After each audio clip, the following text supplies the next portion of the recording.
नमस्कार साथियों। समय से टकराते रचनाकारों पर मेरी छोटी सी बात। अपने समय से टकराना ही सच्ची रचना धर्मिता है। इस टकराहट से चिंगारियाँ फूटती हैं और एक ज्योति स्फुलिंग रच देती हैं। फिर यही स्फुलिंग मशाल बनते हैं। यह मशाल कबीर ने जलाई और समाज के अंधेरे कोनों को रोशन किया। इसके लिए उन्होंने अपने स्वार्थों से ऊपर उठकर अपना घर यानी स्वार्थ को जलाकर रोशनी बिखेरी। फिर यह मशाल निराला ने उठाई और सरोज स्मृति में ब्राह्मणवाद को बेनकाब करके चतुरी चमार के पक्ष में जा खड़े हुए। निराला अपने समय से बहुत आगे की सोच रखते थे।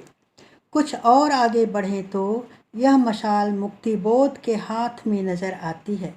मुक्तिबोध का तो सारा जीवन और उनका सारा रचना कर्म ही अंधेरे में उजाले की तलाश है।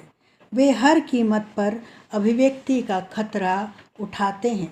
वे जानते हैं कि अंधेरे का साथ देने वाले बहुत प्रभावशाली हैं। फिर भी वे उस अंधेरे में शामिल होने वाले लोगों को उजागर करते हैं। देखिए, विचित्र प्रोसेसन, गंभीर क्विक मार्च, कलाबत्तू वाला जरीदार ड्रेस पहने चमकता बैंड दल, बैंड के लोगों के चेहरे मिलते हैं मेरे देखे हुओं से। उनमें कई प्रतिष्ठित पत्रकार, इसी नगर के बड़े बड़े नाम, अरे कैसे शामिल हो गए इस बैंड दल में। भाई वाह, उनमें कई प्रकांड आलोचक, विचारक, जगमगाते कविगण, यहाँ तक कि शहर का कुख्यात डोमाजी उस्ताद। मुक्तिबोध उन सबको बेनकाब करते हैं जो अंधेरे के षड्यंत्र में शामिल हैं। वे अपने आप से सवाल करते हैं, अब तक क्या किया, जीवन क्या जिया, बहुत बहुत लिया, दिया बहुत कम, मर गया देश और जीवित रह गए तुम। दोस्तों, मुक्तिबोध अपने बहाने यह सवाल हम सबसे पूछ रहे हैं कि हमने अपना दायित्व निभाया, अब तक क्या किया, हमने अब तक जीवन क्या जिया। आज यही सवाल अपने आप से करने पूछने का समय आ गया है।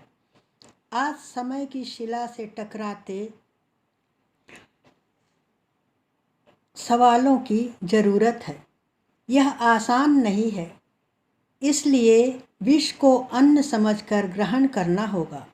मुक्तिबोध के शब्दों में कहूँ तो तुम्हारी प्रेरणा से मेरी प्रेरणा बहुत भिन्न है कि जो तुम्हारे लिए विष है, मेरे लिए अन्न है। विरोधी ताकतों से टकराना आसान नहीं है। तभी तो कबीर कहते हैं, जो घर जा रे आप ना चले हमारे साथ।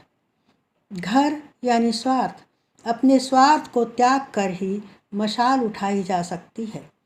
खुद को मिटा देने की हद तक समर्पित करने वाला ही समय चेता रचनाकार हो सकता है। तभी तो पाश अपने को घास की तरह जिद और जिजीविषा से भर लेते हैं।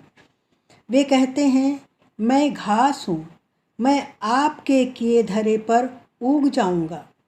बम फेंक दो चाहे विश्वविद्यालयों पर, बना दो हॉस्टल को मलबे का ढेर, मुझे क्या करोगे, मैं तो घास हूँ, हर चीज़ को ढक लूँगा, हर ढेर पर उग आऊँगा।